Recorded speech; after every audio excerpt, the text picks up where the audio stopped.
Gene Starwind, Jim Hawking, Melfina, Twilight Suzuki, Aisha Clan, Fred Lowe, Ron McDougal, Harry McDougal, Hot Ice Hilda, Gwen Khan, Azanko, Vittori, Amushi, Gukai, Toby Guerra, the Outlaw Star, the Geomancer, the Shangri-La. Very well then, the cast is assembled. I'll show you what the Galactic Leyline is. Well, even when you find out, you won't be surprised. You think you know what it's all about, do you? Well, maybe what you think it is only what you want it to be, or simply something you want to know. When a mystery is solved, it ceases to be a mystery, and the curiosity fades with it. Even though people know this, they search out mysteries because they like to say, "Oh, so that's what it was." Yes, let me start to help you change these mysteries you want to solve into well-known facts.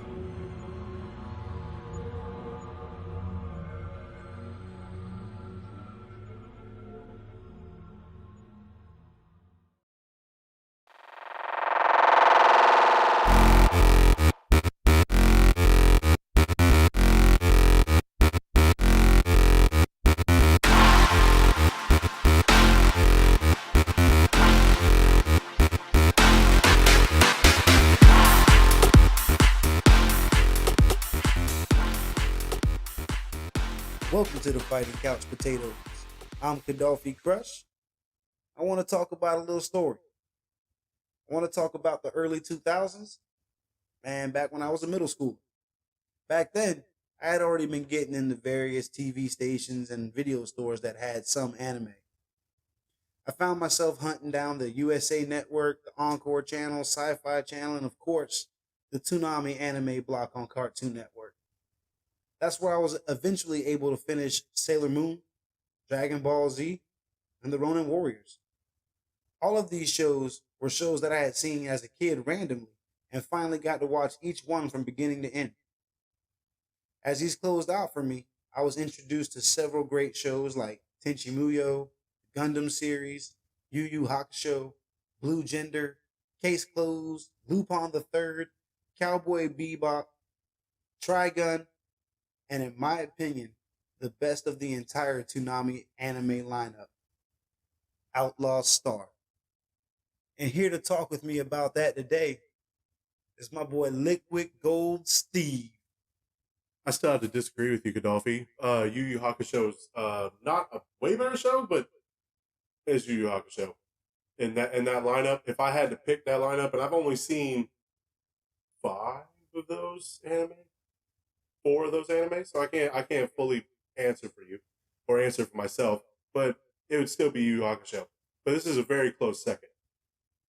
How I found out about this show is you brought it to the podcast, and we watched it for the past couple weeks, and I gotta say, I want some more. It feels like it just like great ending, but like it was not like how Dragon Ball ended. Dragon Ball was the end of the story, but that show was like there's more adventure. Like there's plenty more out there. Like it ain't got to be as big as what it was this time, but there's plenty more adventure out there for him to have. The Angel Links, but Outlaw Star. All right. So, Kadawfi, I got to ask this question. I thought about this all damn day while I was thinking about this. Why isn't there a video game of this? Like, man, don't say. I hadn't even looked, to be honest with you, like for a Outlaw Star video game. Like a Xenoverse Outlaw Star, if you understand my meaning. It'd be like an Outlaw Star MMO. So, like, it wouldn't even be Outlaw Star. It'd be like that universe. You don't have to have Melfina, but like that's what I'm saying. Like like maybe you could earn something like that down the road. Maybe not a Melfina, but I want to see the battles in the sky. Like an android that helps you pilot your ship, like a R2D2 kind of thing. You know, There are other bio androids in that show, right? as they've said. But yeah, man, like, why haven't they had like a game about this? Because it would be a perfect game. I thought about it today. It was like, why could like you could have grapple battles? You could have you could have actual fucking like space battles. Because like it's like you're a spaceship, but you also have like you could grapple with somebody, rip an arm off, beat them in the head with it. Like, and come on, man. Battles, those space battles were like, and you can have quick draw shit. Like you can have like a cowboy game. Like, oh man, there's a lot of potential. There's a lot of at least a single player like open world experience, like open whatever experience. You know, in that world. Ubisoft without all the glitches. Yeah, you know, you can't get Ubisoft without glitches now. That wouldn't be Ubisoft. And it used to. Back in the day. I never seen Sam Fisher ever fuck up. But I only played Ubisoft with Sam Fisher in it. I mean, after then Siege. Rainbow Six has some weird glitches, but all right, man, we getting off topic. This is like, but anyway, this is the whole thing and a chicken wing on a string. This would be a good ass game, as what you were saying. It'd be a good ass game though. Like it'd be cool. Like I think it'd be really hard to fuck it up. The characters you could be the Earth. It's Mass Effect without the grappler ships. You gotta have grappler ships though. Yeah, the grappler ships is the whole thing, man. You gotta have those. Man, like, what if you get like a crappy one, but you can still have like grappler arms? Like, can you get like a spaceship without grappler arms and like mod it up to it? Yeah, I mean, you don't have to have grappler arms. You start out like with like it's the Xenoverse of fucking shit. Or maybe you just buy a new ship, like you upgrade ships, fine, or steal somebody's shit. Are you gangster enough to steal a grappler ship without a grappler ship?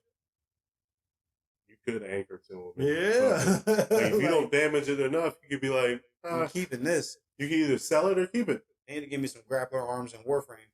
You couldn't do that. You couldn't have done that to Jim's girl though. Anywho, so Outlaw Star. This show, if anybody could tell, I'm particularly excited. This show is like the best show ever for me. It's not my number one favorite show, but like it encompasses like everything that I love about anime all in one shot. Couch potatoes, don't let Kadawfi lie to you. This man was so excited. I saw him do jumping jacks off air. This man was excited, and it's a really good show. There's a lot of people that I really like, and this is one time where the main character doesn't feel like the greatest good guy, but I can still get behind him. Yeah, he's a human. He's right. He's not the perfect person, and he's not like the meanest person, but he's a human being that like you. He's got fears and wishes and wants, and he cares about people, and you know. But at the same time, he's lazy as fuck. He's reckless and brash, and I mean that main character is Gene Starwind. Good old fashioned Gene Starwind. Man, you said you listened to the dub, and I did listen to the dub, and I mean I know for some people it's sacrilege or whatever, but I grew up on the dub on this one, and I can't hear this show without hearing Gene Starwind's American voice, English voice. Try it. Give it 3 episodes. I should have, and I told myself I was going to listen to at least one episode. At least watch 3 episodes and see how it is. Like you might not like not like the voices, but it's not that I don't like the voices. It's like kind of like when I watch Akira. Like there's a couple different. Again, I watch Akira only dub because like I know the sounds of those people's voices, and like there's a couple different dubs of Akira that I found while looking for them on my nefarious websites. And apparently the American dub is the one that I like the best. Because like there's like an English dub, and I can't stand. I know the difference in it only when it gets to the scene where the principal is slapping all the kids. He's slapping all the boys in the face. Like I know it then. Because like the way he says discipline, discipline, discipline, discipline every time he slaps him, there's a specific way he says it in the American dub. So, you know, sometimes I just gotta hear it this way. I usually pick the dub anyway because it's not easy for me to listen to, but like usually dub is my pick. But I got to give it to you. I probably listen to this in sub. Like it's just the voices.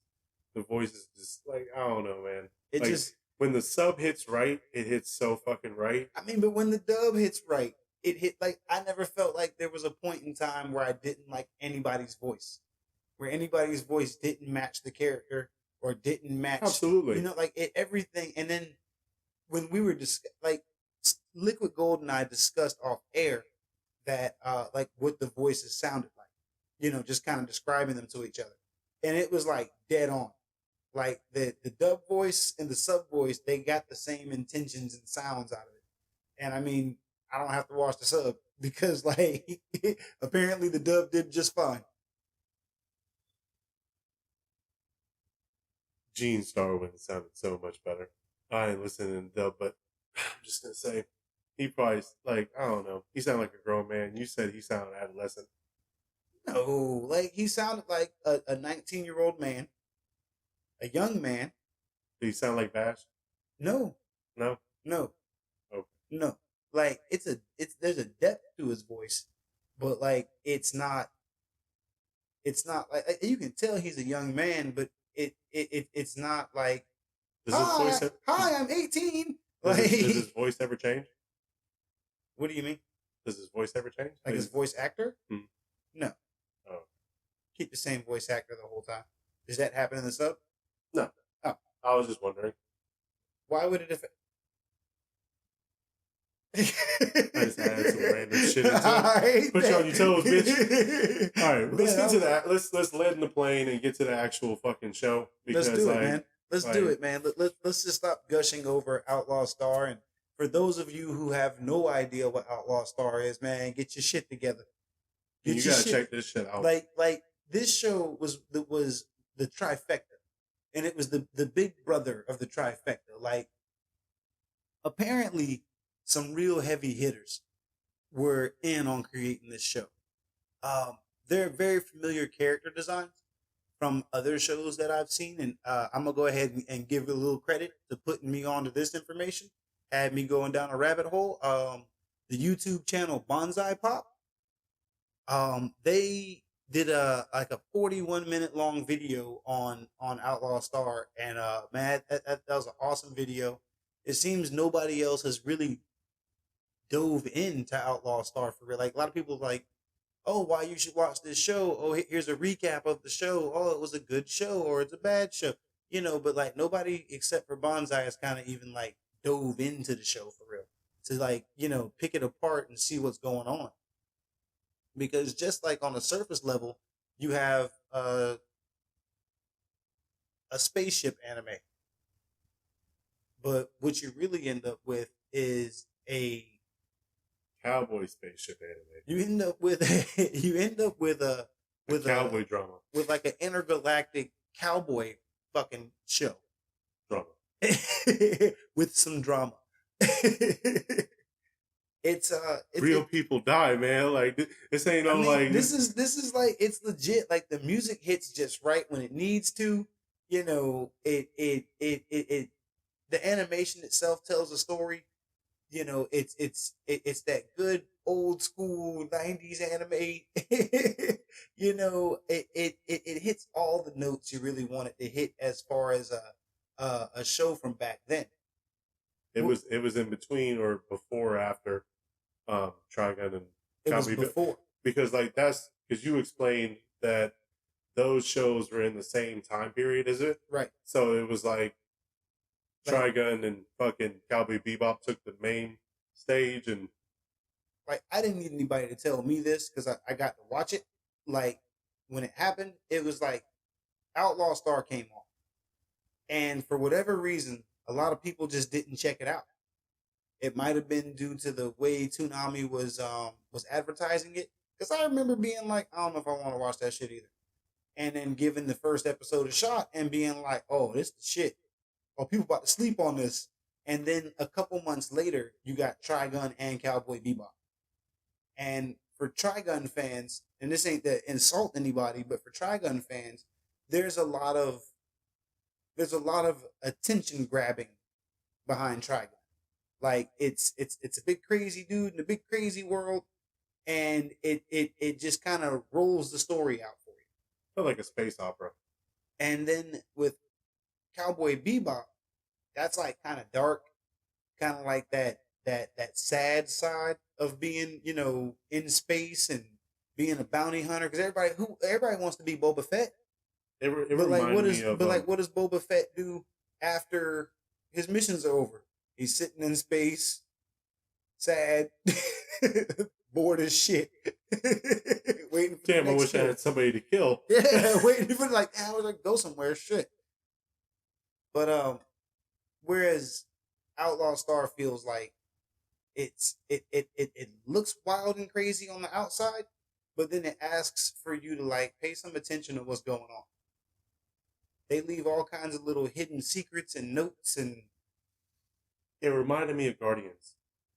Like, I have not read the comic book Guardians of the Galaxy. Yeah, okay. But it reminded me of that. Right, it reminded me of the movies. Yeah, of the movies. Yeah, because they didn't have a team until later, but it felt like it because you had the leader, kind of a little brash, didn't have everyone by the reins, kind of a little childish. Then you had Aisha Clan. She was the Drax of the people. Yes, she was. So let's go ahead and start to introduce our show. Because the opening, where are we at? So in the beginning, we're on Sector 13. Sentinel 3. Sentinel 3. I'm sorry, I always fuck that up. It's like the Earth. It's Sentinel 3. It looks like a space station, like that people live on, like a big ass space. It's full Earth. It's not a full planet. I haven't seen any close-ups that didn't show like it being actual Earth. It might be a whole planet. Because it might be Earth might have died. It's in the future, man. It's in the super duper future, and it's like a planetary-ish looking thing. It might be a planet, it might not. I'm not sure. Lay in the plane, man. No, I'm not sure. But anyway, we're on Sentinel 3, and we get to meet up with a couple handymen. And not handymen like in gangsta, but handymen that literally take odd jobs and do little things for people here and there. They were even a tow truck at one time. Right. They at this time they have a little car. It's a classic and it kind of works. They have a little crappy apartment, which I love the design of the apartment. That big open space. Oh, I love that. I was like, I need two of those side by side. It's kind of their place in their work though. So. It's right. It's their workshop. It's their home. It's their base. And Starwind and Hawking. Starwind and Hawking is the name of the company. They run out of it. And our two main characters, Gene Starwind and Jim Hawking. James Hawking. Most of the time they say Jim, but it's like you gotta give respect. You gotta give that man his respect. The only person who calls him James is Gilliam. Does he give him respect? It's the only person that calls, like Jim tells you to call him Jim. So and he's an AI though. He's a computer. So James Hawking. James Hawking. But so we got Gene Starwind and Jim Hawking, and they run Hawking and Starwind, which again is like their little handyman shop. They do take on bounties once in a while to get some money. That's Starwind. They can make repairs, which is Hawking. Gene Starwind is 19 years old when this show starts, and I believe Jim is 11 or 12 when it starts. Jim's a genius. He's super genius level. Apparently, his father was like some kind of amazing hacker dude, and he got caught up in the game and literally made a copy of himself. Right, because this man can do anything. Because Jim can do just about anything ever. When it comes to making repairs on motors and mechanical arms and just anything, he can make a motor run real fast. Jim's all about it. He's all up in it. And then you got Gene. Gene is he's not a drunk. He's close. He's a 19-year-old who just kind of lives a quarter mile at a time. And when it says cool, he's 19, he's already drinking. Right. He's already drinking. I don't say cool to drinking all the time, but like it's a character trait, you know, like to be young and to be drinking like that all the time. Like he had a bar that him and Jim frequent. It's actually what was it? Oh, with the girl and the bar. name of the bar? I don't remember the name of the bar. I don't remember the name of the bar. Straight up thinking about it right now, but it has the waitress that is like in love with Gene. Right. And it's got the bartender that's chubby with the mustache. I think it's father-daughter thing. It might be a father-daughter thing. I just can't remember the name of it. It's Club something. But this is where we kind of meet up with Jim and Gene. There's a man come walking in looking for Gene Starwind because apparently he busted up this guy's brother or something bad. And over in the corner playing cards with a beautiful woman sitting next to him is Gene Starwind, and across the table is Jim Hawkins. And this man comes in questioning the bartender about Gene Starwind. I'm just gonna start saying Gene and Jim now. Gene and Jim. He starts questioning about Gene. Ugh. Starts questioning about Gene, and Gene hears him over there talking about him and goes, "All right, Jim, I got to go handle some business." It gets up, and at this time, you get a lot of anime that they play on things like Toonami, where people are a little bit softer. They don't necessarily always do the deed, and just as fast as he can, Gene Starwind shoots the shit out of this dude.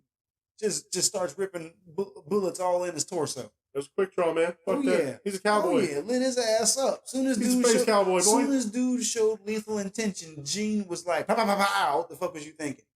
Now, this is where you find out, like, we're kind of far in the future. Far enough to where he didn't give his respect. He got his J's on. Where androids look like people. And what we find out here is that this is like a type C android or some shit like that. And it had like a weakness on his side. Jim loses his little computer, his little tablet laptop thingamajigger. And he goes, Gene is a type C. His weakness is his side. Gene jumps up in that bitch and just stabs the shit out of him and slices to the side, like he said, and shut the whole android down. Apparently this android thing was wanted. And his name was like Death Rob. People were scared of Death Rob. Oh no, not Death Rob. Death Rob dead now. Now he gone. He was a bounty. Now he gone. Now he's sitting firmly in Gene Starwind's pocket. That's where he's at. We're gonna talk about their first big job, like serious job. This is what happens next. This is exactly what happens next. This is what you see her in space. We're gonna talk about Hilda. You ready to talk about her? I know you've been itching. Because whatever Steve says, believe it or not, this is his jam too. Ice Queen Hilda? Hot ice. Hot ice. I feel like I know why she called hot ice. She hot at the beginning, icy cold at the end.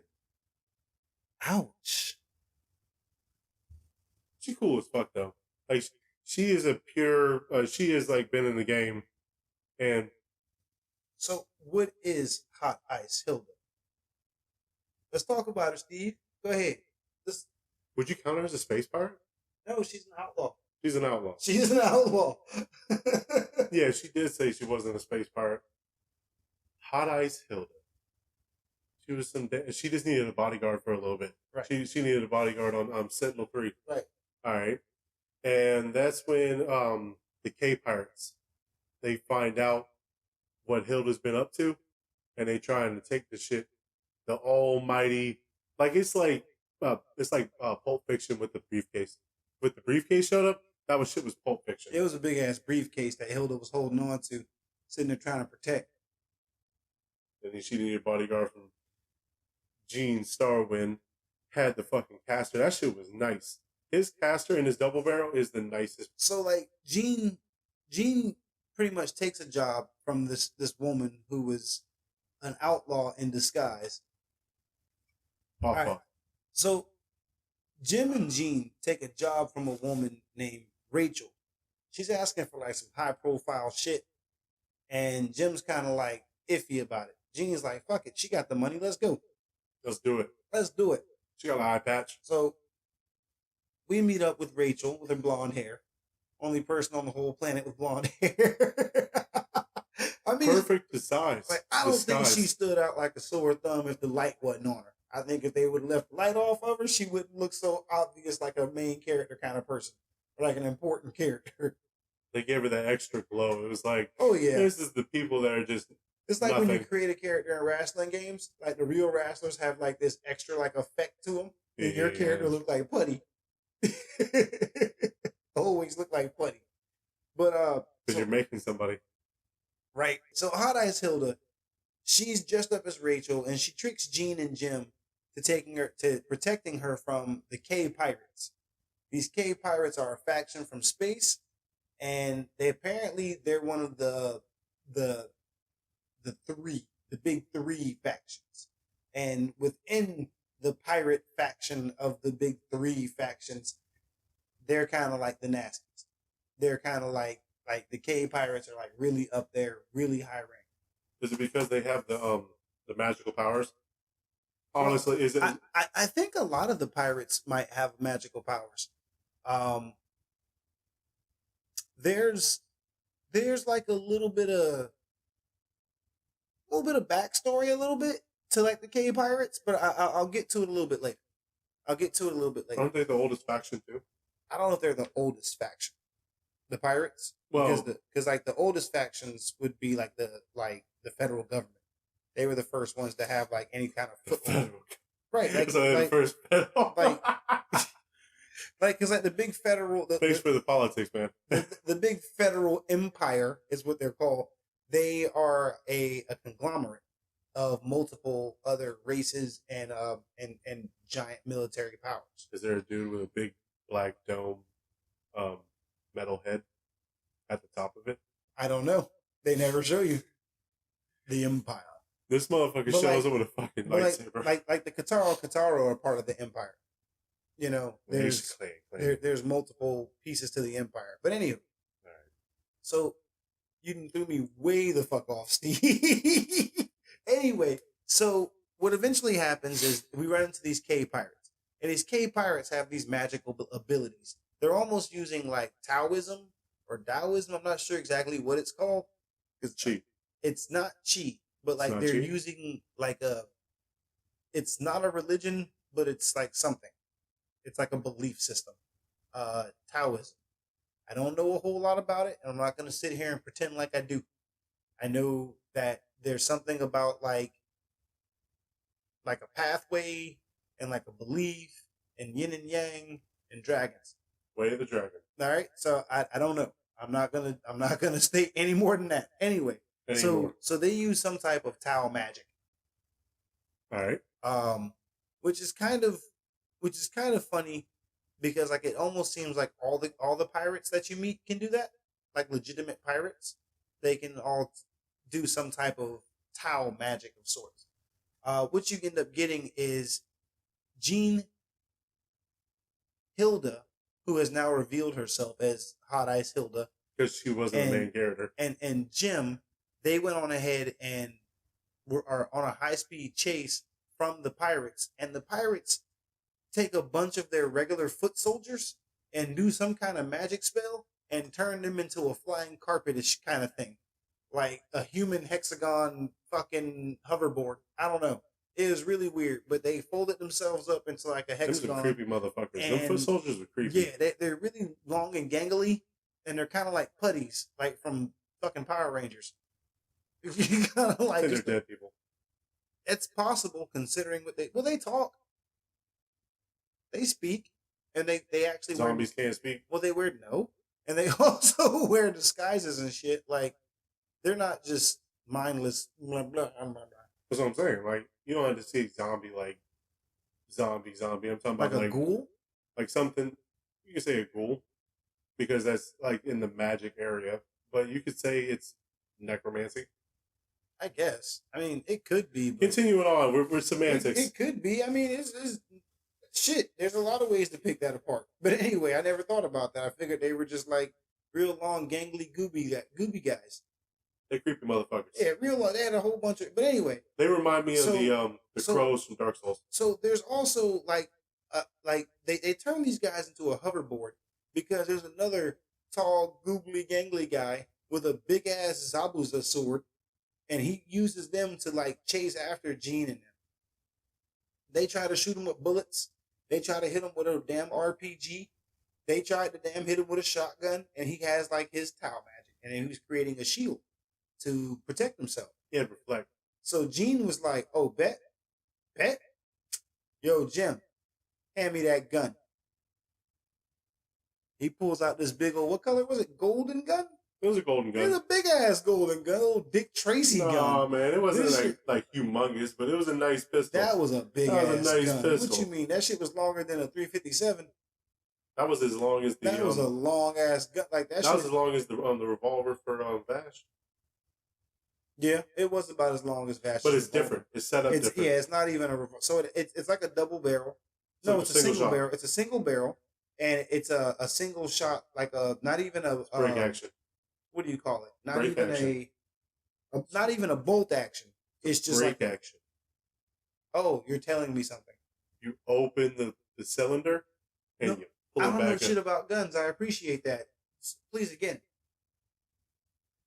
No, it's just small things. But it's a single shot, and he puts the fucking the canister or the bullet in, and that motherfucker blows up half of the fucking weird skeleton looking motherfuckers. Now, I blew his ass away.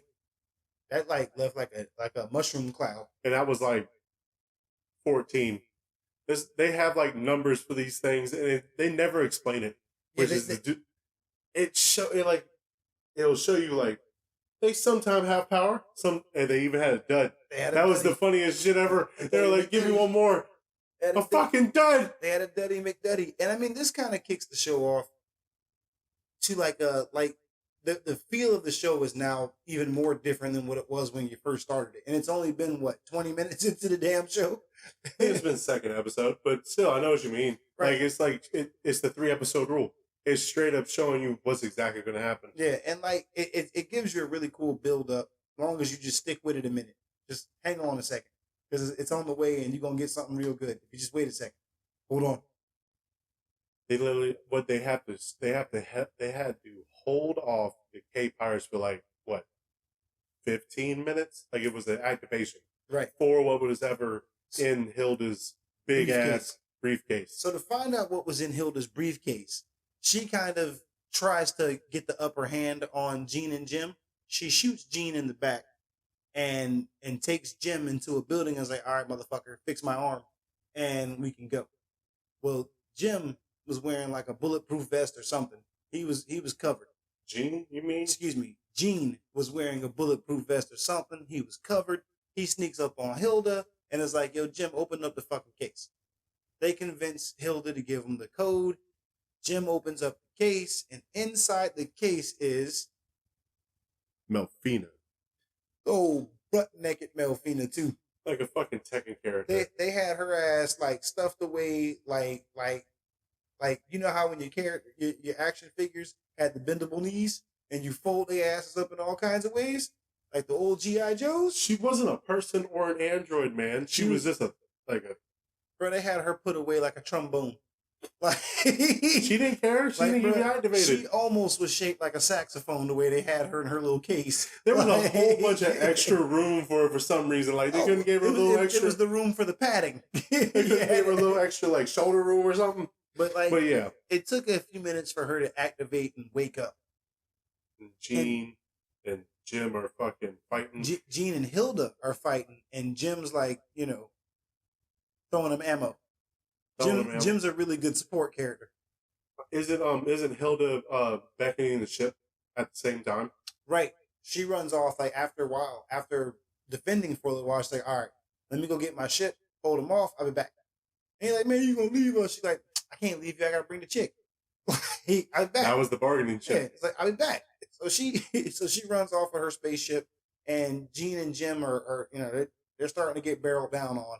It's starting to get kind of crazy. And, of course, Hilda saves the day. Ooh. course, she saves the day, and we wind up in space. And we got Melfina is the girl in the briefcase. She's the In the saxophone. briefcase. She's the saxophone girl. She has a beautiful voice. She And does have sub, she has a great voice in dub. Like not even the voice, the singing part. both. Oh, Like the speaking voice and the sing. I did want to listen to that song in sub to make sure it was the same song. But anyway, we'll get to that in a second. Just a moment. Just a moment. So essentially, what's going on is Hot Ice Hilda stole Melfina away from the K Pirates because the K Pirates have a big secret that Hot Ice Hilda knows about. And it's the kind of secret that can lead us to the Galactic Leyline.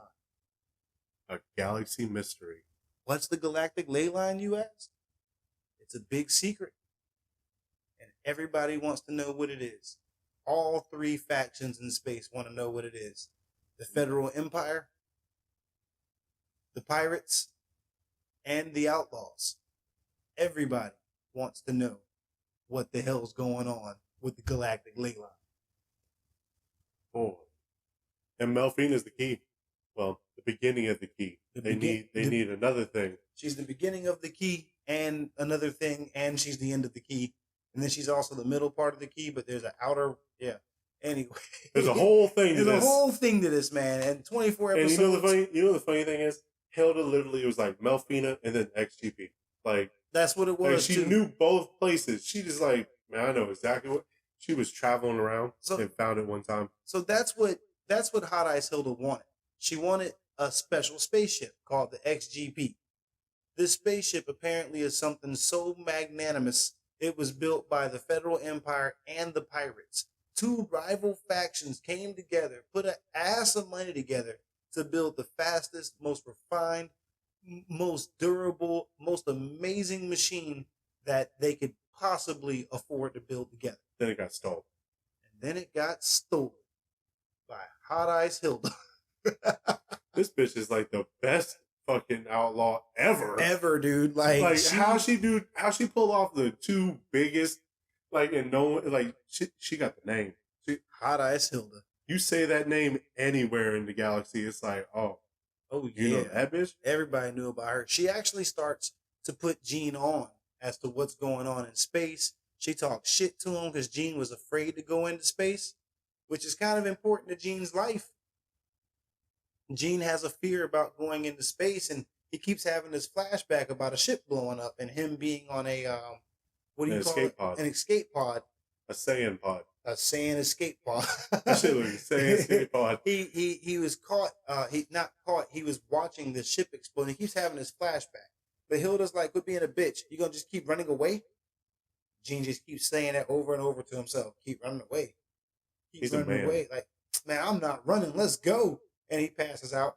But he wakes up. He wakes up after a while. Into space, and they essentially get away from the K Pirates for the time being. But Hilda eventually, stops at a starport. Gets some repairs on the ship. Blue Haven. And we get to meet different types of alien creatures and human creatures, and we get to see what the spaceports look like, and get to meet some technicians and kind of just get to see the background of how all this works. Because it's not just, you got a spaceship and you just go do spaceship shit. Like, no, this shit needs repairs and you got to dock at places and, you got to get gas, I guess. And you got to restock your food and blah, blah, blah. And these are the places you do that at while you're in space. Gene ain't got no money. Gene ain't got no money. Ain't got no bread, but this is all the beginning. This is all on Hot Ice Hilda. This is all her accounts. It's like he literally was like at a tutorial to get into space. He gets a tutorial. He gets to be set up and gets to have some conversation with Hilda, blah, blah, blah. And eventually they wind up on an adventure to go get the XGP. Now, Hilda's been hiding this information from them this whole time until they get onto the ship. When they get onto the ship, essentially Melfina gets snatched up and put into a Saiyan space pod. Not a pod, but a healing pod, a healing chamber. She gets put into a big jar of water. and from this point, she actually controls a lot of the navigation and other functions of the ship. This ship also comes with another character by the name of Gilliam. Gilliam is the ship's AI, and he controls, when to go into combat mode, when we're taking off. You got to pretty much go through him to do any of these systems. To He's be the, honest with you, this spaceship is designed like my first spaceship. what do you mean? Like, it's like the easiest spaceship in the world to control, because you just tell the ship what you want to do, and you got a navigation person behind you, and the AI tells you, okay, this is what's going on at every time, every moment that it needs to, and essentially all you gotta do is fight and tell that shit what to do. Did Hilda really hand the 19-year-old that? Hilda handed a 19-year-old a Hummer with machine guns mounted to it, ninja blades that come out the back, and go gadget legs. Like, She literally just said, "Have fun." Here like, you go, kid. Have a blast. Like Hilda, that's like the best tutorial ever. Like a monster truck with diamond plated fucking fenders on. I thought she drove it first, but oh my god, she never got to drive it, because while she was trying to, distract the space pirates, some shit went down and her ship was getting destroyed, so she had to abandon her ship and was trying to make it over to the XGP when the XGP launched, but they launched past her and couldn't slow down because the star that they were next to was getting ready to have like a solar flare or something. So like Hilda is about to be sucked into the star for a horrible death apparently, and she ends up taking one of the K pirates with her, the young girl who seemed to be in charge of shit for right at that moment. So she took that chick with her. Deuces. And as Hilda was going down, she said, "Remember this: an outlaw never goes down easy, even when things look their worst." Rest in peace, Hot Ice Hilda. You think Gene smashed? He did. There's no think he did. He did? Yeah, Gene smashed. She probably taught that young boy a thing or two. But anyway, from this point forward, we start to build the rest of the show up. Yeah. It's fucking... We start to have space adventures. We start to introduce our other characters. And just to go on ahead and get to it, now that we have kind of the setup of, our guy in space and blah, blah, blah. It really does believe, prologue, and then the start of the actual story. Like, when they went into space, the second time, it felt real. The first time they went back to Blue Haven because of what happened with Hot Ice Hilda, they chilled there for a second, and that's when they met one of Kadawfi's favorite people of this show. What's her name? What's her name, Kadawfi? You just said her name about 100 million quadrillion billion motherfucking times. What's her name? I'm gonna go ahead and tell you one more again. Aisha Clan. Aisha Clan. Kataro. Man, she washing dishes. She fucking busting tables, man. Not when you first met her, and not after she got done washing them goddamn dishes. Because Aisha motherfucking Clan of the Kataro was a beast. Literally and figuratively. She had to show it. She had to show it to me, but when she finally did, she stunned it on him. You put that respect on her name, and I had to respect her after that. But we'll get to that. We'll get to that because that's one of my favorite episodes too. I bet you'll fight a hurricane on you. Stop playing. And she got caught with the bill, had to wash dishes, stayed on Blue Haven, got left by her people. That was the funniest fucking thing I've ever seen in my life. So Aisha fucked up a little bit. She was supposed to be looking for the Galactic Leyline. Mm-hmm. And again, she works for the Kataro Empire, which works under the Federal Empire. As the big government. Yeah. The big government people work under Darth Vader. She works under them. These people. She works under them, and she is literally royalty of the Kataro and has a nice, cushy military officer job. She fucked up a little bit. She's a little bit of a klutz. She's overzealous, over fucking confident because of how just vicious she actually is. She can be overconfident. I'm completely okay with her being overconfident. Very overconfident, and I love it. Love every bit of it. Aisha Clan. I love every aspect of her character. every fucking aspect. Like as cool as Gene Starwind is, I feel like without Aisha Clan, he wouldn't be as cool. Like I feel like you Hey, needed man. I feel like you needed a character as cool as Aisha Clan for Gene Starwind to stand above, so he can look as cool as he does. If that makes any sense. They're a great crew member, but being cool, no. She's a great crew member. You damn right. She pulls her weight completely. But Gene motherfucking Starwind, that motherfucker, he is smooth as ice with his J's on. I mean, yeah, Gene But Starwind. I'll give Aisha Clan her respect. And even in the next episode, we get to meet two great people of the show. Gene's backing and his assassin, Fred Lowe. Fred Lowe. No, Fred Lowe cool as fuck too, man. I don't care what nobody say, Yeah, man. Fred Lowe Fred is Lowe cool. awesome, man. He runs like what kind of business does he run? A business.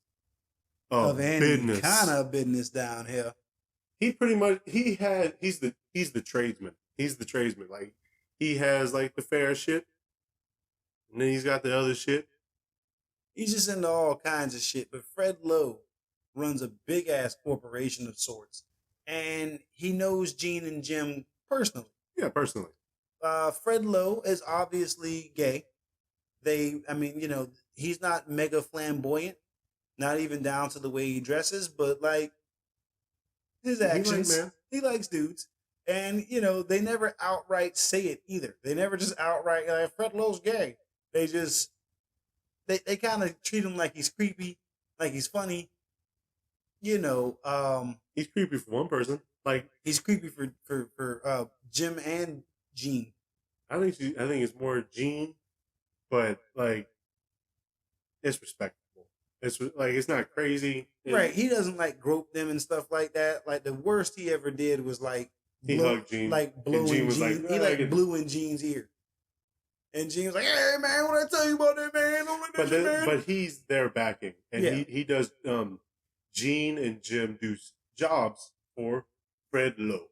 They do bigger jobs that help them earn some reputation and some money. And they have a great word with him that they can be in debt like millions of wongs. It was just wongs. Yeah. Wongs. It was like 1.5 million at one time. Yeah. Like and it's Fred though. Fred was just damn, they got lucky, boy. It's just like money. how you get a backing. You don't even know how he know Fred, but you know he know Fred. It's like that crazy, man. It's like, man, where you come from, Fred? Along with Fred Lowe, we get to meet the assassin of the show, Twilight Suzuka. You know why she got the name Twilight Suzuka? Why? Because at Twilight, that's when you die. Huh?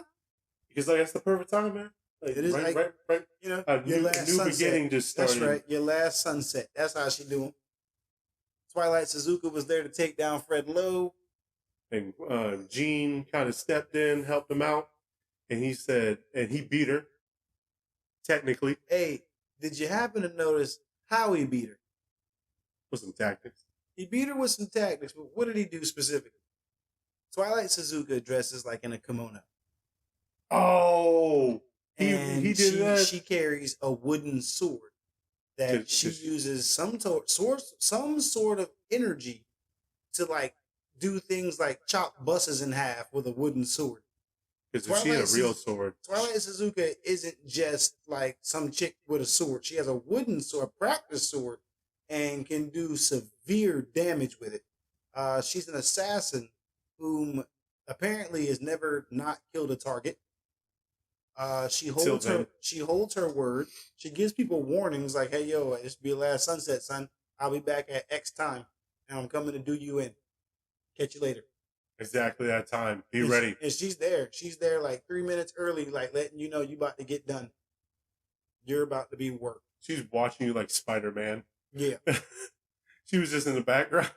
Like, watched her whole day. But do you recall how Gene defeated her? No, man, I can't. Off the top of the head, I can't. All right. So, in the desert or some wherever the hell they were fighting in the woods. It wasn't the woods, but it was like I thought it was a town. They were in a plane, like on a plane. They started in town, and the battle wound up way out in the plane. Because Gina didn't fight her like just straight up. He hauled ass and did that, and ducked her for a little while. He did a bunch of crazy shit. So when the time came for Suzuka to strike, Jean snatched the sash off of her kimono and wouldn't give it back.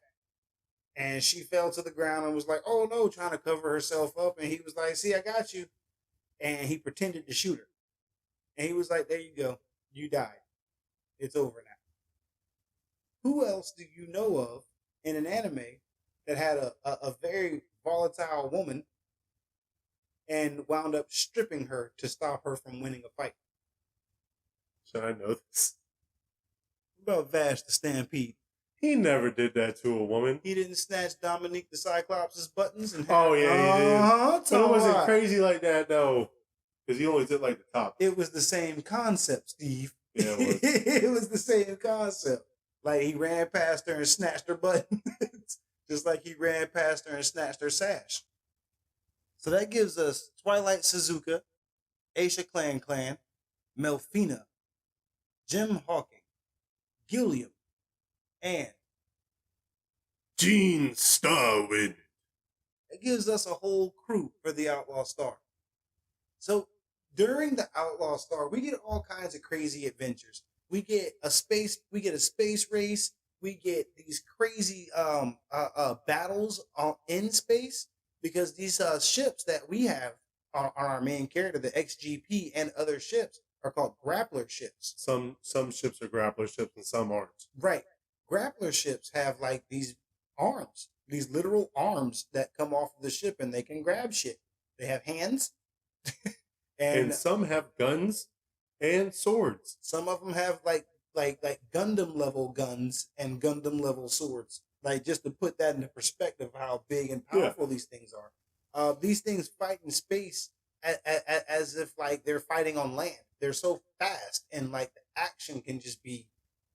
It can be shit. A time or two, I had to go back and rewatch a fight because it happened so damn fast. It was like, damn, how'd he kill that guy again? I thought there were 6 of them. Shit, he dusted everybody. But because Gene Starwind can do that shit. Hey man, you gonna try to skip over the space race, man? The space race was the shit. The space race was the shit. The whole thing, because Gene has since Gene got the XGP, he hasn't stopped throwing up or like passing out during like going through space.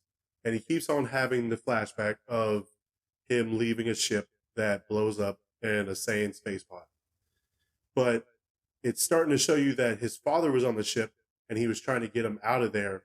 And it was a yellow looking, it looked like a gold bar, but it looked like the, you ever seen Men in Black 3? Yeah. It's the fucking gold ship. Yeah. I feel you. Okay, kind of like a paper airplane shape. It's a weird shape, but it's he sees Gene as a kid sees this ship before it kills his father, and he's always been looking for the ship. That's why this is his biggest thing. Like, he wanted to be a space outlaw, an outlaw, and have a ship and find his father's killer. That was always in the back of his mind. And now he has the XGP, he has Melfina, and he sees the ship in a lineup for a space race. And he needs money. And he needs a sponsor. So he calls up his buddy Fred Lowe. Say, hey man, can you slide me some cash? And Fred says, you can get this money if you wear my suit to the finish line. Yep. And it was some pink, like, fucking fluffy suit, and it was so funny.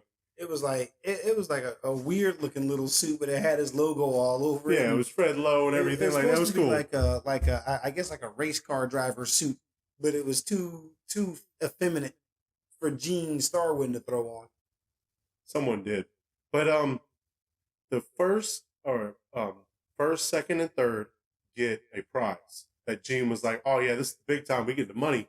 We can pay off Fred Lowe because he was helping them with this sponsorship and the payment for the fucking event." Yeah, they needed to get like at least third place. Yeah, third place. And so they're in the space race, and they see the ship that killed their father. They don't know who's on the ship. They don't know anybody who's on the ship, but they know that's the ship, or Gene knows that's the ship that killed his father. So halfway through the space race, because it was like 30 billion fucking light years space race, it wasn't no like done in half a day. That shit was like a half a week. Yeah, something like 2 weeks, something two like or that. 3 days type shit. I don't remember how long it was. But it was something long because they went through light years and shit. But the spaceship that killed Gene's father set up an ambush. Yeah, Set up an ambush. He set it like that was after the space race. Or was it Aisha Clan that set up an Aisha ambush? Clan on her Kataro commandeered vessel. She set the ambush. She set up an ambush and got on Gene's ship, and this is kind of how we end up with Aisha starting to be part of the Outlaw Star crew. Yeah, because Twilight Suzuka stayed on Sentinel 3 because she lost, and they went to the space race, and all this ever happened.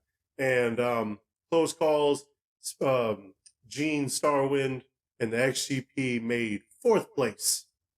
After all that space race, trying to get into 3rd place, just missed it. Yeah, they just barely missed it too. I mean, hey, winning's winning, But I mean, just barely. But Fred kind of forgave them for. He didn't forgive them for their debts. He just added it up because I mean, it was a good race. It was entertaining, and they did win 1st place for the ship in their class.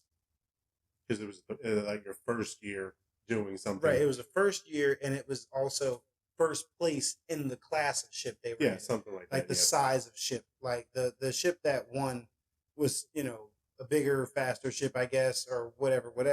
But I can't think of the name, though. It's like Pirateer or some shit like that. Yeah, it was something. It didn't matter. But yeah, they got 1st place in that. So Fred Lowe still got some sponsorship. So he kind of like, dust under the rug. You still owe me money, but dust under the rug. Right. I love his security guard every time Gene and Jim went there. And the security guard was like, I hope you don't break his heart. The security guard stayed trying to freak him out. Because I will kill you. Like, Gene was like, you playing dog? No, I'm not.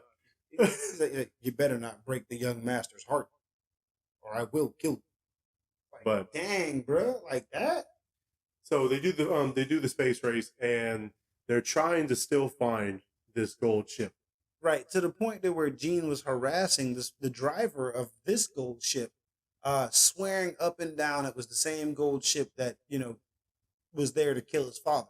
That was part of killing his father. He swears up and down. He runs into the driver of it and is like, hey, are you a McDougal? And the poor blue-haired kid was like, man, what the fuck you talking about, man?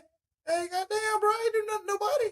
Like, I'm just out here driving a damn car, trying to have a cool little space race, me and my friends, because he had a couple dude bros driving with him, come on, And when Gene let him go and finally, let things go, that kid had some evil intention behind him after that. Oh, yeah, he did. He had the eyes. Those fucking psychopath eyes. He was like, how dare you? How dare you touch me with your damn dirty hands? He wasn't a McDougal, though. He was Harry McDougal. Harry McDougal is the youngest of the 2 McDougal brothers. Ronald McDougal. Is the oldest of the 2 McDougal brothers. The McDougal brothers they call them jackals. They said they don't fit into being outlaws, they don't fit into being pirates, and they're certainly not with the Federal Empire. They said they were hyenas, which is same thing as jackals. They're like a scavenger, but have power behind it. They called them both. Oh, okay. I heard hyenas most of the time. They called them hyenas when they did the little intro piece for them for that one episode about them.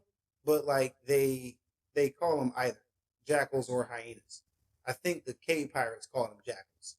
But they're still the same thing because they're fucking they'll team with you, but you might get a stab in the back. well, see, Possibly. Most likely. Yeah, for the most, I mean, because like hyenas and jackals, you don't turn your back on.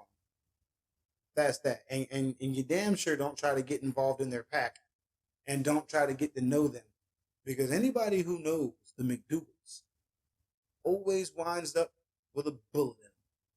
Except the brothers. Brothers always got their back. Well, I mean, they're brothers. Two brothers. Two brothers. All right, so way better than the Alphonse the Elric brothers. You said the Alphonse brothers. Way better than the Alchemist boys. So yeah, you meet Harry McDougal without meet Harry McDougal, and they finish the space race, and that's when Harry's like, "I'm gonna go find these motherfuckers," and he fucking set up an ambush, and they realized they had. Hold on, let's get to the. That was kind of cool. That was kind of like smoke and mirrors. That was really nice with the McDougal brothers. Two ships. With the two ships. Yep. Like, oh man, how the fuck they get on one side? Every fight, I felt like Gene learned something from it. Yeah. Like everyone learned something from it, but I think Gene, as a captain and a leader, like figured this shit out. Yeah. Like very rarely were the fights in the show, whether it be hand to hand or spaceship to spaceship, very rarely were they just straight up. There were a couple that were just like, when he killed Death Rob, and Gene's first time using the arms, the grappler arms, in combat with a gun and with a sword. Like the very first time he did it, he smashed those fucking pirates. Like whoever the fuck it was that was out there popping shit.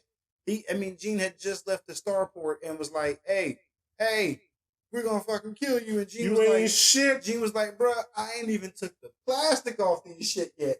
Thank you. Thank you. Like he came through with the come through.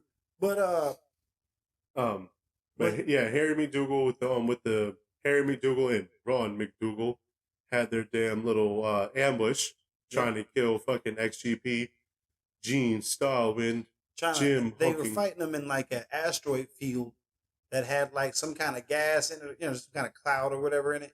And they had two different spaceships out there. And Gene was getting, he thought he was fighting one spaceship and was getting, like the spaceship was just so fucking fast. And he's like, nah, it's impossible. You can't be that much faster than me. I'm in the XGP.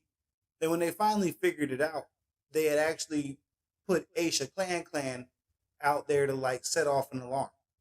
They had her tethered to the spaceship and sitting on an asteroid waiting to see one of the enemies. And when she did, she'd give them a, hey. And here comes the XGP to take down the enemy. That's how they started to figure out that there were two different spaceships they were fighting against. Fake motherfucking brothers. Fake motherfucking brothers. Two brothers. But, the McDougal boys got out of it safely. But before they did, Harry McDougal tethered himself to the XGP and discovered a little something interesting about the XGP. It had a bio-android girl controlling it. He was able, through cyberspace or through cyber technology, whatever the fuck, Harry, the shit out of this girl. He was able to enter the spaceship's mainframe and speak and communicate and almost touch Melfina. It was like not in her little glass tube, but it was in like a Matrix world where they were like living inside circuits or some kind of crazy shit. And she didn't like it. She hollered and she cast him out and got him out of there. We cast him out, but that started something with Harry McDougal. Like, I love you from afar. He started to obsess about Melfina after that. Stalked. Well, he wasn't stalking her because it was his job. It was his job to go get her. Him and Ron. They were trying to, do the whole thing about the Galactic Leyline too. Yeah.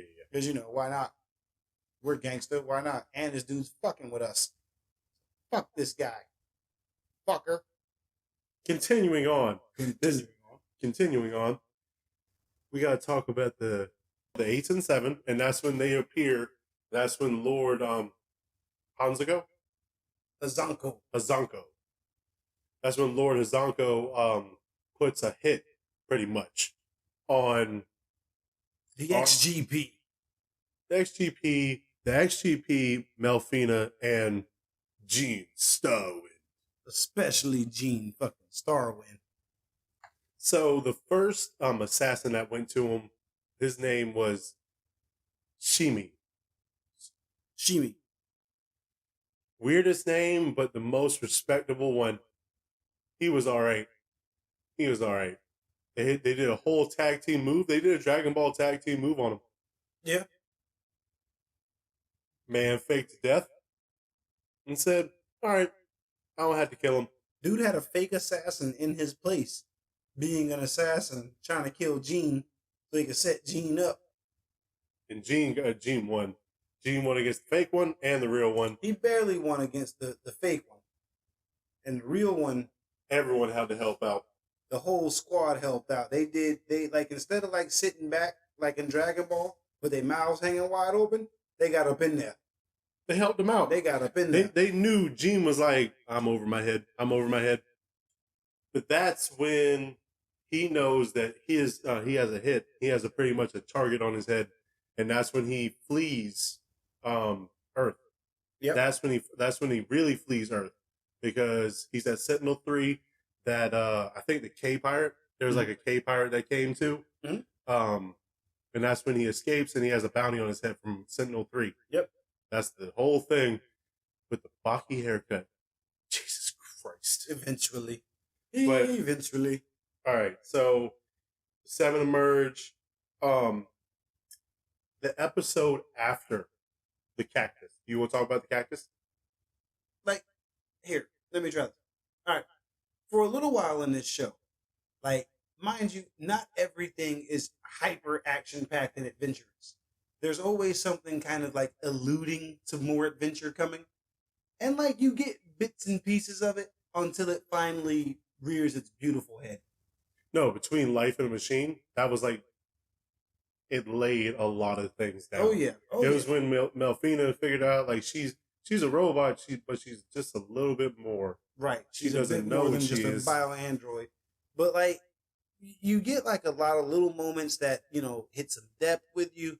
Once in a while, there's an episode that might bring a tear to your eye, depending on how you feel about certain things, because, like, this show has a lot to do with, like, figuring out who you are.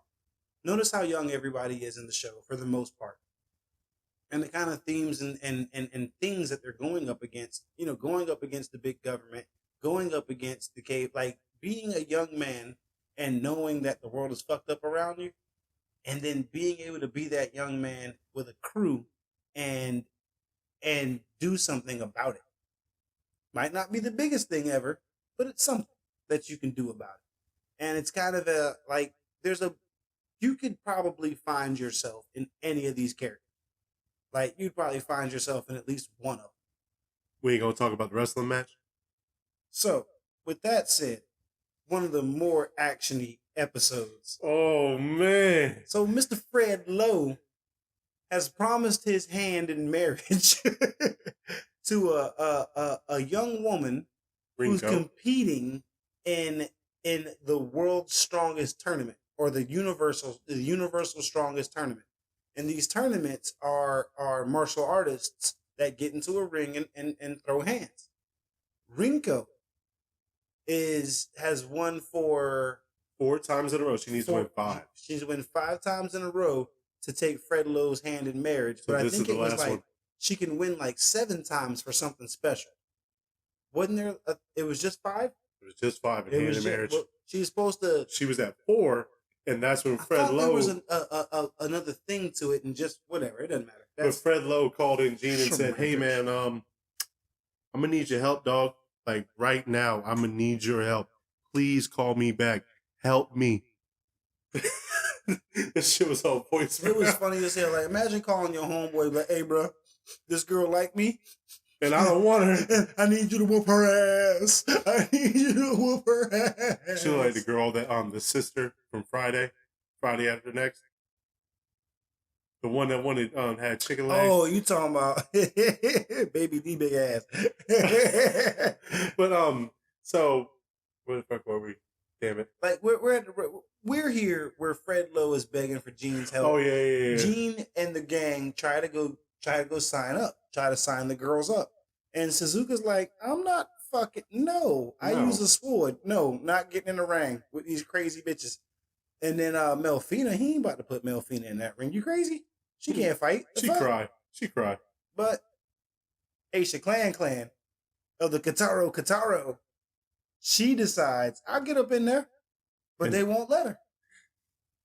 the last time we had a Kataro warrior in this strongest tournament, 150 people died. Mm-hmm.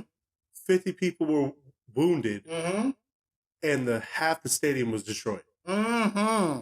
She was like, "Oh, so they don't allow Kataros to compete in the strongest tournaments anymore."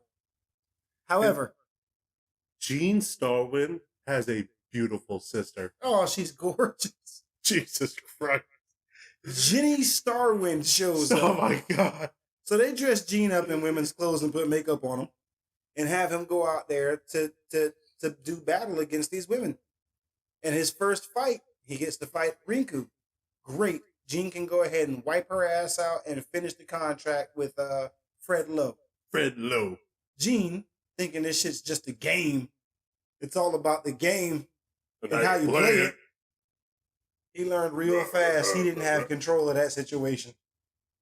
Like it was an uppercut, an That elbow. motherfucker learned that he had heavy debt and he was going to pay it because Rinku was the game. That bitch whooped his ass. And she wanted He to play. He woke up in the background in the backstage. She threw a combo on his goofy ass and then like put him in a sleeper hold. And then he tried to grab her. He tried to grab her in a no-no place. And she suplexed his motherfucking ass. Straight up said no. Like it was like you see Gene's feet leave the mat, and then you see him wake up. Did I win? The hell, motherfucking no, you didn't fucking win. And so he's like, damn, so we not gonna get this paper. Oh no, we done fucked up real bad. What's in the locker? So what's that bang in the locker? Aisha Clan. Mind you, I didn't talk about this earlier, but Aisha Clan, up until the other day, when Steve showed me the apparently the new hotness from My Hero Academia, I guess, I've not seen a character that even resembles her at all. She's got white hair, brown skin, she's got cat ears that you don't really see until she's about to get vicious. It's kind of like into her hair. A Kataro, the reason why I keep bringing it, Kataro, they're shape-shifting people. They're a massively powerful, again, brown-skinned, white-haired race that can shapeshift into... Strong as a motherfucking ox. That can shapeshift, apparently, into various animals. Or various types of animals. Aisha Clan transforms into from what they say, some sort of a tiger beast. Like a white Siberian giant-ass tiger. And I say what they say because up until this point, we don't really get to see that. Aisha Clan takes over another fighter's position. Takes over another fighter's position. She beats some poor girl's ass and stuffs her in a locker and takes her outfit. What was that fighter's name? Firecat. Firecat. How fitting. How fitting. Aisha Clan, they showed her on a motherfucking on a what do you call it? A montage of just smoking bitches. She was just fucking going nuts, like having a blast. Hadn't even broke a sweat yet. Suplexes, DDTs, Hurricane Ranas, you name it. She was clotheslining bitches and hitting them with steel chairs. She was going nuts. Until the finals, when she met Rinko. Now, see, it wasn't Rinko. Yeah, it was. No. Rinko lost to the assassin. So Rinko, while Jean was knocked the fuck out, got her ass beat the fuck up by some blue-haired chick, some no-name that entered the tournament. So at the finals, Aisha Clan meets this no-name. And Aisha Clan kind of starts to get her ass waxed a little bit. Like, damn, this bitch kind of strong. But then she makes a comeback, and then the other chick makes a comeback. Do, do, do, do. And then Aisha Clan makes a comeback. And then next thing you know, when Aisha Clan is starting to, talk her shit and win, this other chick, her arm gets real big. She gets super strong. Her face starting to get real pointy. All of a sudden, that motherfucker got a claw on the end of her arm. Oh shit, she's a Kataro. She's a wolf bitch. Knowing that she's a Kataro, and knowing that she's a space pirate, the one that they legendarily speak of as turning into a werewolf, Aisha Clan says, oh shit, bet. We can transform out here. Got it. And this is when we first get to see her little tiger form with her little scarf. Tell me that scarf, that scarf was over the top. They didn't even need it, but it was dope. All I know is that whole fight after they transform, like Aisha Clan like had that bitch in the bag. Like, that bitch, like, no chance. They were like, Aisha Clan might lose. Nah. She's stunted. She stunted on everybody. Yeah. At the top of the tournament tower. Like, Aisha been telling you since the first time you saw her, she ain't nothing to fuck with. Like, she ain't no fucking game. Man, she even had the fucking roar afterwards, dog. Oh yeah. Like, she fucking, man, I'm telling you, that bitch had you ain't shit. Oh yeah. You ain't shit. Like, ain't no skibbity paps with Aisha No, Clan. what the fuck? I don't give this is why I like Aisha Clan. Again, I ain't never seen nothing like her. When I first saw Outlaw Star, I had never seen a cat girl. I didn't know such a thing existed. And it wasn't that. It was that extreme power that Aisha Clan had on top of being a little cutesy. Just a little cutesy. More lion, tiger, side, like saber tooth tiger. Like she just that kind of, you know what I mean. Right, because she's not like cute cat girl with little ears and little tail. Till she said meow meow. And like even when she goes meow meow, it's still not cutesy wootsy little cat. It's not a ooh woo. She says it sometimes randomly though. It's like because she's a cat person. Like she legitimately is a cat person. But again, from that point forward until the other day when you showed me that girl from My Hero, I had never seen a design quite like Aisha's, and I was like, shit. Like, she's gangster. She's a little bit like Ella Ragu from the Shadow Skill. She gangster. She gangster. Like, I'm not gonna lie. We could use Aisha Clan in a couple other shows. She would slide everybody though. She'd be great in Full Metal Alchemist. Shut the fuck up. we get to meet another favorite character of mine in the next episode. And this shit's a filler episode, but it's a great filler episode. Deuce, the Lizard Man. Now, like, what exactly was this episode here, Steve? So, it's kind of like you getting caught hands in the cookie jar against the, Federation. Mm-hmm. So, Gene, Starwind, and gang were out in space, and they were fighting pirates, space pirates out in the middle of space. Right. Close to a Empire port. Like an Empire base or port. Base, something like that. Yeah. So the Empire go out to check it out, see what the explosions are about. Gene is grabbing the ship kind of inconspicuously, maybe searching for some shit, food, supplies, stuff like that. I mean, Gene was about to raid that motherfucker. And I'm guessing it's probably highly illegal that you can do that. I mean, you close enough to the space empire, to the federal empire. You know, whatever you're doing, kind of in their lands, they have the right to check out. Well, they go. The Empire pretty much say, "Put your hands up," and the XGP gets confiscated. Gene, Suzuka, Aisha Clan, and fucking Jim get to sit into and Melfina, my bad. The only person that gets left out is Gilliam because he kind of stuck in the ship.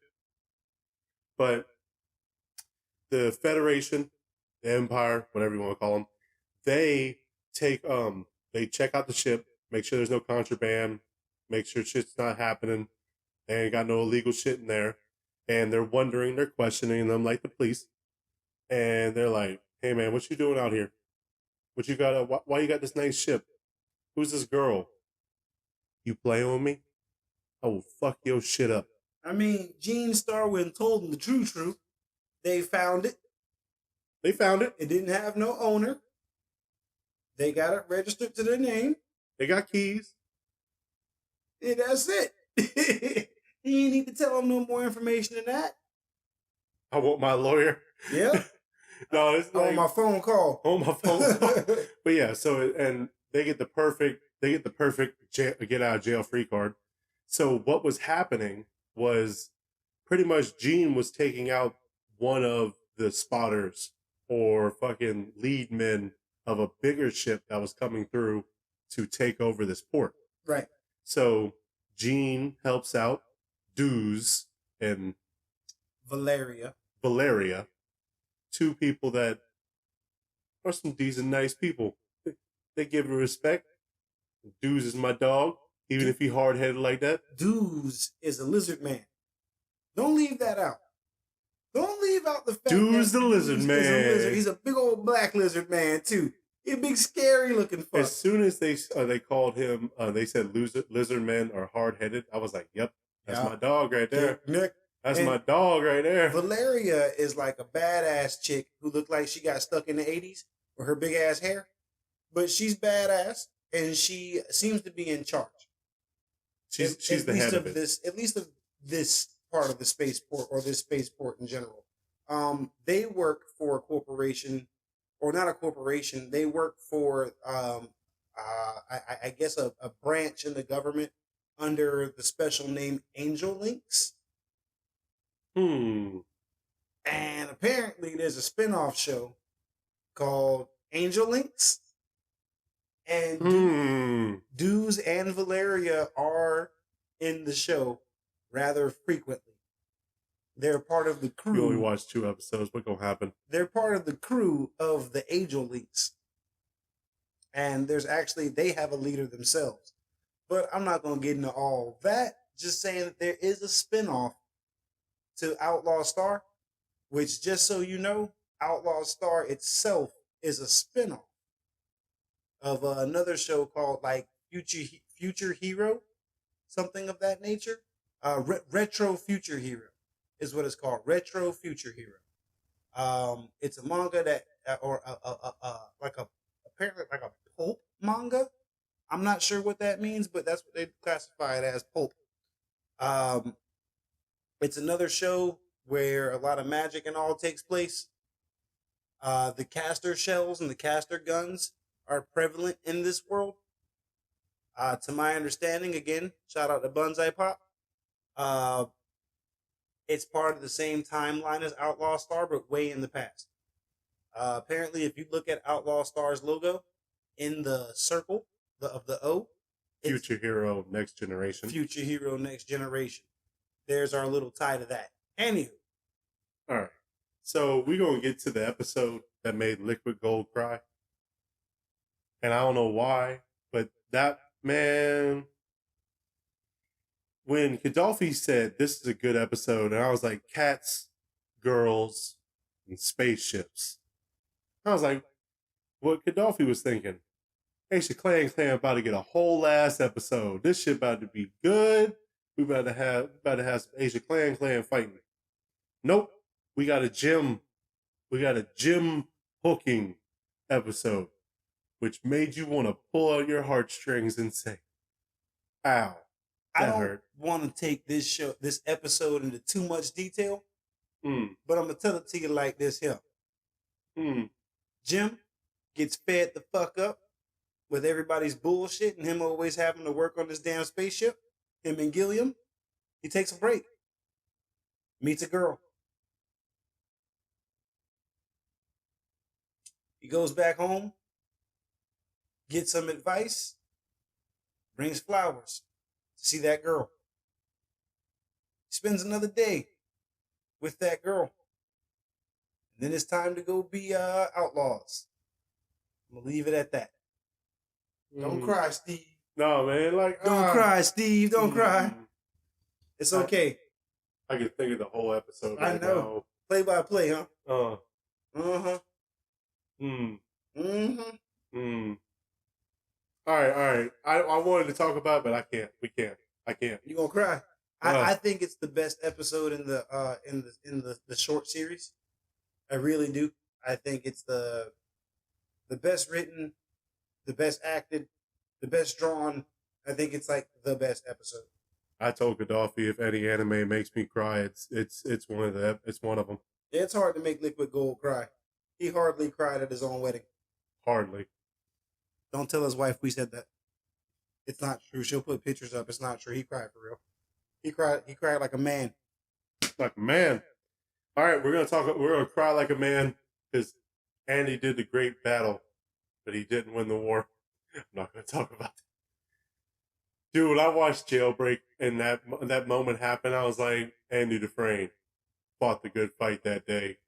And it was like, nope, we're just playing. I thought that moment, I was like, oh no. Yeah.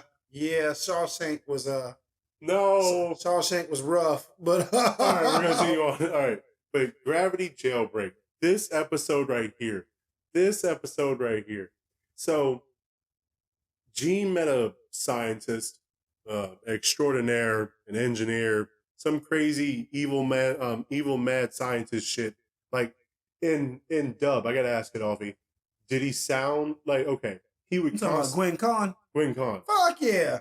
Like he half talked to himself while he was talking to you, and answered his own questions. Was it creepy? And shit. Fuck yeah! Gwen Con was creepy with his mushroom hair. No, he looked like Bulma's daddy. But a whack version. Whack version of Mr. Dr. Briefs. But Gene, Starwind, and gang met Gwen Con after the race. So they've been meeting up every once in a while, and Gwen Con's being creepy and everything. You can tell he's trying to help, but he's weird about it, and you feel like he's holding back. He's helping himself. Gwen Con is always he's helping himself, and you feel like he's holding back information that ain't necessary to hold back. No, it is. He literally has the card. The only thing that he needed to hold back was the fact that he could shut Melfina down. Besides that, everything else he could have told. But Gwen Con told Gene, after the gang has been wanting to find the Galactic Leyline, that somebody in a gravity jail on some planet. What was the planet called? It started with H. Oh, I don't remember. But all I know is that like it was a very bad planet to be on. Like 3 Gs at the jail. And there was one asshole in there who knew where the Galactic Leyline was at. Knew the location of it. Sayoi Wong. Mr. Wong. Most of the people just said Mr. Wong. Yes, they did. Mr. Wong. Because they respected that motherfucker. Now, this episode was pretty cool. Because, like, it's this gravity jail. Motherfucking Gene's breaking into it and causing shit the minute he gets in. Curse Hawkwind, I think it was. Curse. I think it's Curse Hawkwind. Yeah, it probably was Curse Hawkwind. I remember they called him Curse. I think it was crazy, though. But, so Gene has to break into this jail to break out again. Gets a weapon or a tool from Gwen Con. Everyone's Gene's made a plan with Gwen Con, but we'll get to that. He gets to the gravity jail, tries to find the man, perfectly finds the man after one punch. This man gets a lunch and finds the man he's been looking for. I mean, they put all the prisoners at lunch at the same time. Come on, man. The first person? It was a small jail. Get the fuck out of here. It was, like, it's not like the guy was a high-profile prisoner. It's not. Motherfucker. He was just Mr. Wrong. But, man, gets put in solitude with this guy. This sounds like a jail movie already. Need to find the guy that you need in the whole jail. And he's in solitary with you. Got in solitary with you. tells him that Gene doesn't outright say it, but he's like, "Hey man, I think you know something, and I know how to get out of here." But he didn't say it like that. He was like, "Hey man, I got a plan. You want to be a part of it?" Yeah. No, Mr. Wong was like, Mr. "Nah, Wong man." was like, hell no, I ain't trying to. Nah, man, you tripping. You see these? Have you seen these escapes? Have you heard? Like, everybody die. dog, Everybody die. No, when they showed the man escaping after he blew up one of the walls and then got beat to death, Yeah, I was like, dog. They dog walked his ass. They literally caught him, threw him down, and started beating him with batons. Like, you got to know, the warden is the security guards. So he's pretty much killing him. He has all the robots that are like not androids, but they're like remote control automatons that he uses to as cameras, as defense, as, you know, punishment for the prisoners, and he punishes them for every little fucking thing. What makes this jail so crazy, and why we keep on calling it the gravity jail, or at least me, is that this planet is got a heavy gravity. Right, a heavier gravity. At the equator, there's 10 G's of force. You're getting hit with 10 G's of force at the equator. At the jail, you are constantly at 3 G's. Right. As force, so 3 times your body mass. Right. Is getting pushed down on you. So you gotta you're pretty much sent here to die. Yeah. After a while, a human's body can't take it, as they explain, and you have heart failure. Yep, from your body working too hard. Pretty much. So you have a slow death just waiting for you, and you can't escape. It's like being obese with a skinny body. Dude, I would be a Saiyan. I would straight up just be working out. You can't just be a Saiyan, Steve. I would just work out until like I would get like, dude, go back to Earth with 1 G of gravity, like fucking G force, and be like mega dega. Like you wouldn't be like a fucking Hulk level, but you'd be a superhuman. I mean, I would be jumping over a tall building. It's a bird. It's a plane. No, it's my nuts. This is a random person. But yeah, like I would work out for a while, like give 3 months to earn the trust, and then go back. Like, come on, Gene Starwind plus like super strength and being a caster wielder, get the fuck out of here. Sign me up, please. But okay, it was just one episode.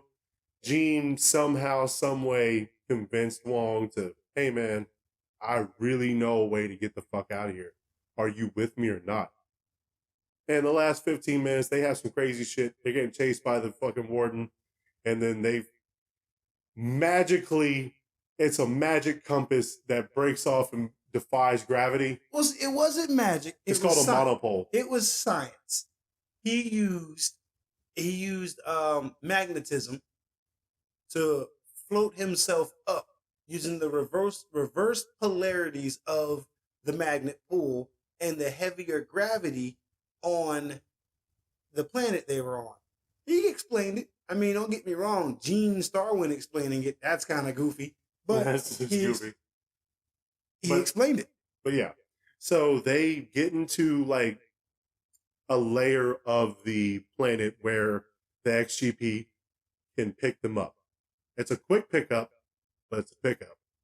It was a very fast pickup. If they missed it, it might have been a Hilda kind of thing. Oh man, they might have killed them. They might have splatted. There'd have been some old invincible level of explosions. But that's when Mr. Wong says, "Hey man, here's these files you said you needed about the Galactic Leyline. Password is Miranda. My daughter's name. It's a real nice name. Miranda." I thought, man, I felt, dude, you don't believe it, but I believe it. As soon as they said that and they had that moment of, you're my bro. No, it wasn't even that. It was like man to man. Like, I see you eye for eye, dog. I got you. You right. That like, is exactly like Mr. Wong didn't like him at the beginning, but like they don't have to like each other. They just have to respect each other man to man. That was it. And when that happened, I was like, he recognized Gene Starwind as a man and not just somebody he owed a favor to. Because he was like, you don't want me to kill him? I said I was an outlaw, not a bandit. Gone. I wish he'd have stuck around a little bit longer, but it's all right. Thanks, So, Mr. I Long. want to know if he died or not. Eventually. No, because remember when Gwen Kong, he said drop him off somewhere? Do you think he just dropped him off randomly somewhere? No, man, come on. Now you know they dropped him off. Steve. See, We're, that's the type of shit we're you not would getting do. into it. We're not getting That's the into type of it. shit you would do. You would finally get your respect from somebody and then just drop them off in the desert. All right, bye. Thanks for all the information I need. No, he gave him the ship. Are you No, talking about Gwen Con? Yeah, I'm talking He about probably dropped Gwen Con off at a spaceport somewhere. Okay, that's what I'm saying. Because like next time you see Gwen Con is when the final act happened, and he's with Ron McDougal and Harry McDougal. Now, I'm gonna jump into it. I'm gonna jump right back out. During all this, like around all this, we have like another encounter with Harry McDougal, where he has like a big spacesuit on, and he thinks he's the man. With the plan. And Gene blows his shit up. Gene blows his ass up. And he's all mangled and shit. Got Ron real sad. And I'm gonna be frank with you. At this moment, I felt bad for Ron and Harry.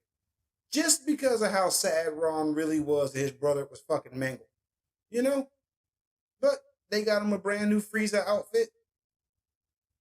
He was like a super duper amazing fucking hacker at this point now with his new amazing outfit. He pretty much turned into a Malfina. He almost looked like Lex Luthor. When Lex Luthor get that weird outfit where like he has like the one eye and shit. You know what I'm talking about? I know what you're talking about, but he's got the kryptonite staff. But dude, he's just a Malfina. He turned into a real android. He's more android than human. He still got his head. He even backed his own fucking file up. Because he knew. He was a Jarvis. He knew what maybe it done did happen out there. But still, we're not going to talk all about that. Because everyone needs to experience that ending. Yeah, you gotta really catch the ending. I'm actually going to just say this about the Outlaw Star ending. You finally get everybody in one place. The K-Pirates, some of the outlaws, the McDougals. And the Empire. Some of the Empire. Kataro. Some of the Empire. We finally get everybody in one place for one big conflict. And I like the way it ends, the way the show ends. As you said earlier, it ends making you go, come on, man. 2 more episodes. You sitting there scratching yourself like a crackhead. Come on, bro. I'll take another hit. Come on, man. Give me another 24. Come on. Give me another 12. Please. Give me another fucking 12. Maybe another. See how you negotiate with yourself? You're going to be down to just 1 more episode. Please. Give me 12. Be happy. No, dog. Like, the ending, and I'm going to say this to the fans. I saw Trigun first, and the ending of Trigun is whack. It's kind of like Claymore, how it kind of really didn't end. It didn't feel like it ended. No, Claymore straight up didn't end.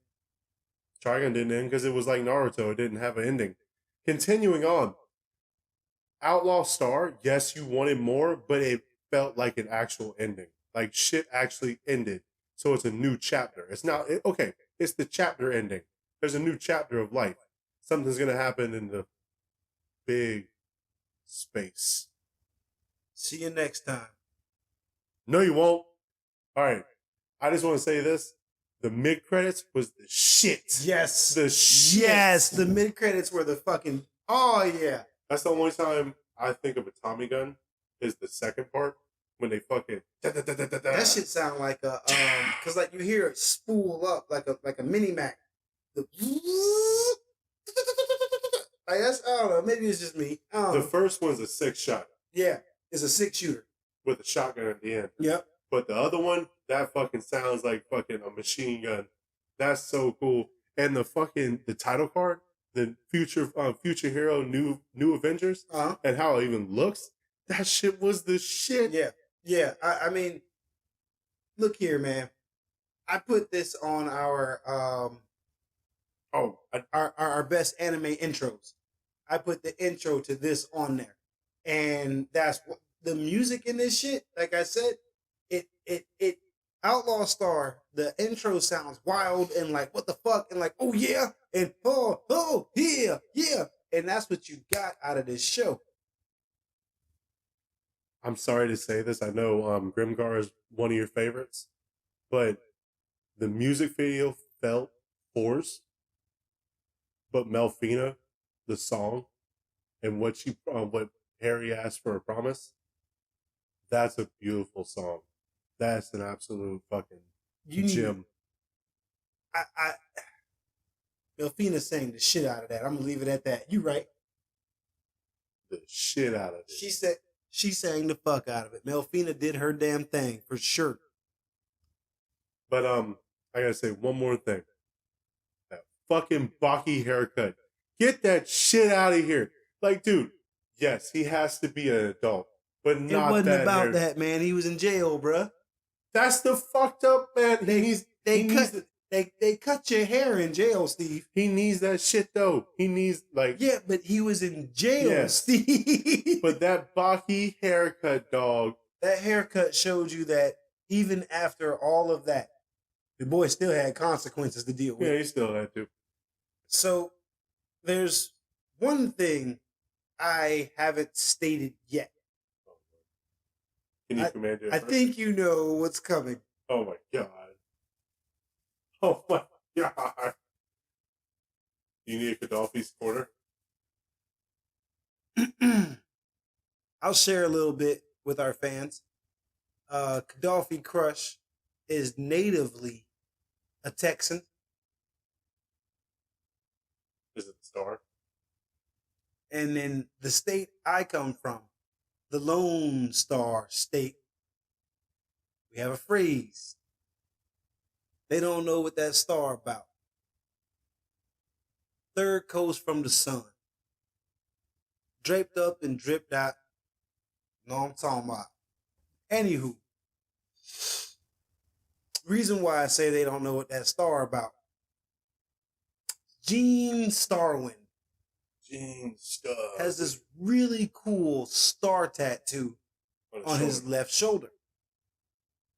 Terry Man from Kaniku Man had a fucking star on his left shoulder. Has 2 stars. Oh yeah, one on his left, one on his right. Kaniku Man did it first. So, final thoughts. Final thoughts on Outlaw Star. I mean, I can't say it's my top 5 anime because you know how I gotta categorize and rank things differently. But again, this one embodies the 90s flair, the hand-drawn flair, the action adventure that I want, the story that goes along with it, the length of a show without giving me too much bullshit filler in between. Mecha. Of course, I love my big mecha, my big dumb robots. I love it to death. Magic, fantasy, high fantasy, low fantasy, fucking futuristic fantasy. You get. Go watch Star Wars and then go watch Outlaw Star. And I'm not saying that Outlaw Star is better than Star Wars. What I'm saying is you can clearly see a difference as to why I prefer anime. There are just some things that can and cannot happen in anime that live action movies still haven't figured out how to replicate. And this is a perfect example of why I love anime. Someone somewhere out there, please make a Outlaw Star video game. Xenoverse based or some kind of MMO. Please, for God's sakes, it would be fucking amazing. So, I've been thinking about it. It's not Outlaw Star. However, a ton of the themes exist. Super Robot Wars. OG Tyson. On the DS. That world, it's an RPG, not an MMO, not a big open world. It's an RPG, a turn-based battle. But your main character, Hacking Browning, his robot compadre, his super badass Asian girl that controls giant robots to fight for him.